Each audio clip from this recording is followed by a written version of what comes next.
Todos ya hemos escuchado de OPPT, pero si bien todo suena un poco fantasioso, hay mucha información que ronda y no es totalmente verídica. Es por este hecho que me vi en la obligación personal de investigar, y este es el resultado de esa investigación, la cual expresaré muy resumido, pero el objeto es que usted que está leyendo investigue más a fondo cada uno de los hechos mencionados a continuación. Empezaremos por 1302. El Papa Bonifacio VIII emite una bula papal que, según el derecho canónico vigente, si no es revocada en el plazo de 28 días, ciclo lunar, se vuelve ley. Esta bula papal se llama Unam Sanctam Ecclesiam, una santa iglesia. Esta bula toma la figura del fideicomiso, que es un contrato o convenio en virtud del cual una o más personas llamadas fideicomitente o fiduciante transfiere bienes, cantidades de dinero o derechos presentes o futuros de su propiedad a otra persona. Esto determina el régimen de administración fiduciaria de la primera bula, que hasta el día de hoy sigue vigente. Bonifacio VIII en la bula afirma que Dios le había entregado todos los títulos y propiedades de la tierra al Vaticano. ¿Y cómo fue eso posible? Bueno, él asegura que Dios, al enviar el diluvio, eliminó todo lo que estaba sobre el planeta, dejando solo el arca, y que ésta representaba a la única Santa Iglesia, que por lo tanto, como él es descendiente de primera línea de Noé, todo le pertenece, ya que todos los seres se perdieron en el mar en ese acto. El fideicomiso o trust creado tiene la siguiente distribución. Está el disponente, que en este caso es Dios. Está el fondo o contenido del trust, que en este caso es el mundo y todos sus habitantes. Está el administrador, que sería el Vaticano, y a su vez el Papa como sumo pontífice. Por último está el beneficiario, que es el Vaticano nuevamente y el Papa como su líder. En resumen, se hace dueño del mundo y como está encargado de administrarnos, lo hace rigiendo sobre todo lo que existe y los frutos de esa administración son entregados a su vez a ellos mismos. Esto fue así, regido el mundo por la Iglesia, fue adquiriendo más y más poder, por lo que fue necesario ampliar este y la forma de hacerlo fue generando nuevos trusts en lo que la Iglesia, como disponente, le entrega las tierras bien delimitadas en administración a la realeza para que las administre, y a su vez le entreguen los beneficios de esa administración de vuelta a la Iglesia. ¿Te suena familiar? En 1455, el Papa Nicolás V se declara dueño de todo el mundo y sus habitantes. Sus bienes y derechos a expropiar, no tendrás nada y serás feliz, ejecutando el mismo sistema de trust, el cual se perpetúa hasta el día de hoy. Con este acto se vuelve legal la venta de títulos, convirtiéndonos en dueños de papeles, pero no de los bienes. Así fueron publicadas más bulas a lo largo de la historia hasta que en el año 1537 el Papa Alessandro I, o también conocido como Paul III, se hace dueño además de las almas. Incluye las almas de los seres vivientes en la tierra en el trust. ¿Cómo logra esto? Con el bautismo, haciendo que se logre considerar como una ordenanza de Cristo y requisito para ser cristiano. En 1666 se emite el documento Sestui Quevie Act, el cual invito a buscar ya que está disponible en las plataformas oficiales de estos organismos corruptos.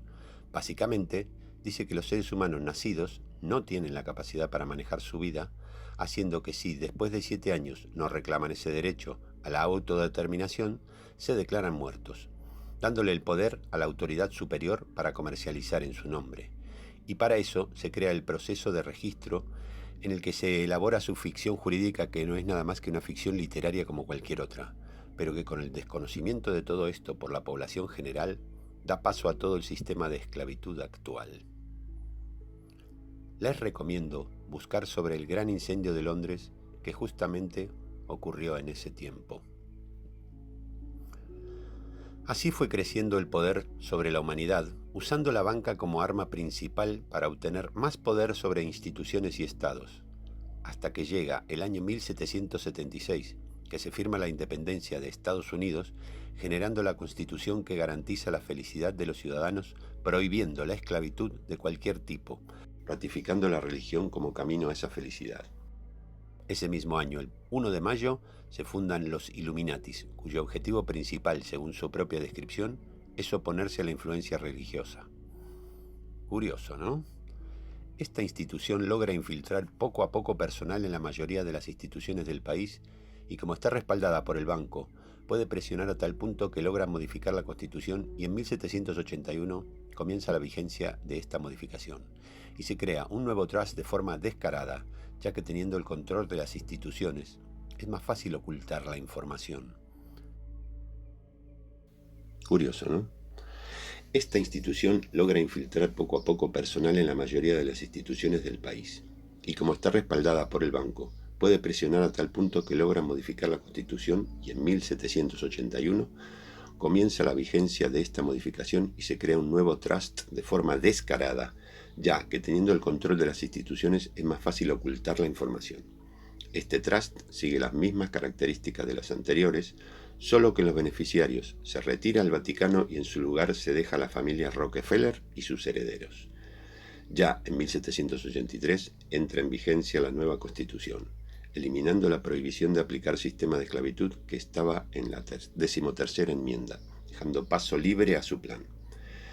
En 1912 ya se decreta la obligación de registrar a los recién nacidos. Al año siguiente se crea la Reserva Federal. En 1929 se genera una crisis del mercado, con lo que se beneficia a la banca incrementando su poder.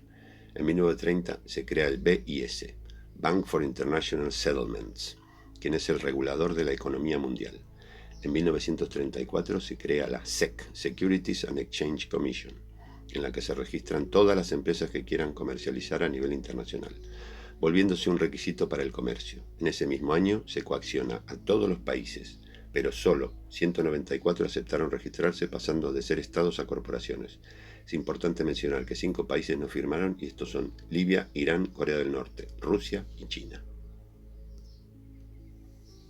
Es en este acto de confianza extrema que les funcionó por muchos años, pero fue la causa de su caída, ya que al inscribirse en la SEC, todas las corporaciones, incluyendo el Vaticano, la City de Londres y el Capitolio, quedan bajo la jurisdicción por el Código de Regulación de la SEC, y este código es el ya famoso UCC.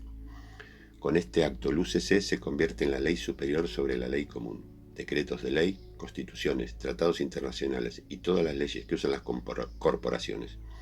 Es importante comprender la potencia que fue otorgada a un código, un simple código, extenso, engorroso claramente, pero un simple código como lo es un código laboral o el reglamento interno de una empresa.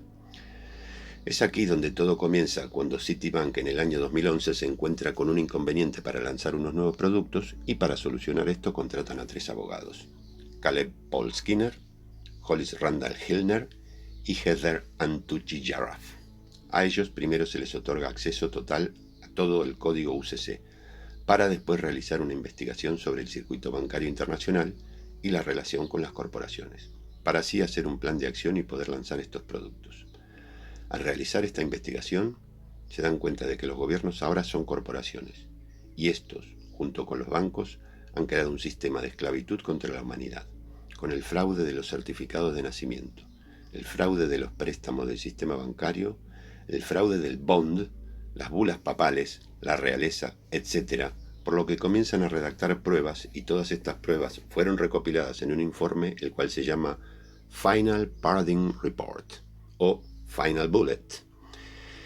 Esta recopilación es entregada a Donald Trump en el año 2017, a la que él responde que no puede hacer nada al respecto, ya que no cuenta con el poder, y es ahí cuando le entregan la Military Order, la cual básicamente lo obliga a tomar acción o dejar su cargo. ¿Y qué acción debe tomar? Pues la de exterminar el sistema de esclavitud vigente. Es en ese momento que se firma la orden ejecutiva, y los militares estadounidenses hacen todo lo que ya sabemos, comenzando por Estados Unidos y continuando por el mundo. Con todo esto mencionado, la pregunta es ¿qué es OPPT? Bueno, es solo una herramienta, un sistema de documentos y formularios que se generarán por estos 3 abogados que bloquean y embargan todo lo que está dentro de la SEC. Esto se logra al tener un vasto conocimiento del código UCC, sumado al adquirido. Pudieron usar todo esto en su contra. Se crea además un trust, y en este trust se deja como disponente al primer creador, como fondo al mundo y todos sus habitantes, lo que incluye a la SEC, por ende a todas las corporaciones. Como administradores se colocan ellos tres y como beneficiarios se deja a la eterna esencia, dejando todo esto congelado, embargado. Después se restituye la Constitución de 1776, restituyendo la 13ª enmienda que prohíbe la esclavitud, dejando así la Constitución original como la válida. Ya con todo este proceso congelado, es solo cuestión de estudiar los documentos que dejaron hechos, de tal manera que no pudieran ser rebatidos, ya que al usarlos bien, tienen poder legal contra los sistemas actuales embargados. Lo mejor de todo esto es que cualquier ser vivo del mundo puede informar que es una eterna esencia, y que está encarnada en este cuerpo, que no es la ficción legal creada.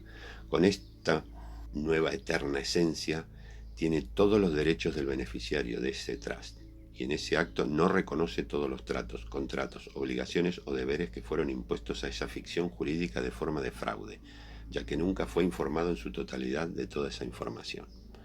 Es aquí donde radica la importancia de conocer toda la historia, interiorizar tanto en las jerarquías de las fuentes como la ley natural, el código UCC y los documentos de OPPT, para poder aplicar claramente los documentos en las distintas situaciones que, mientras el sistema actual sigue activo, debemos aplicar en contra de sus abusos. Los documentos, después de entenderlos y comprender todo su efecto, se deben firmar con tinta violeta, ya que eso obedece a la ley natural y la huella dactilar debe ser imprentada en color rojo.